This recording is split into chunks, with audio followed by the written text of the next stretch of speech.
Welcome! Today, we're diving into a quick and easy guide on how to enable light mode on Roblox using your Android device. If you're looking for a brighter and more vibrant experience in your games, you've come to the right place. Let's get started.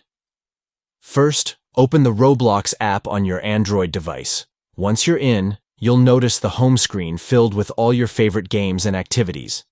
Next, look for the three dots located at the bottom right corner. This is the shortcut to access the menu, so go ahead and tap on it. Once the menu opens, select Settings. This will take you to a new screen where you can customize various aspects of your Roblox experience. Now tap on Account Info.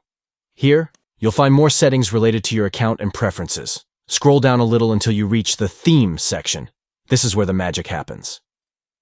Finally, select Light. Just like that, you've enabled light mode on Roblox, transforming your gaming experience into a brighter one. And there you have it. It's simple, right? Enjoy exploring Roblox in light mode, and don't forget to share this video with your friends so they can brighten their adventures too. Thanks for watching, and happy gaming!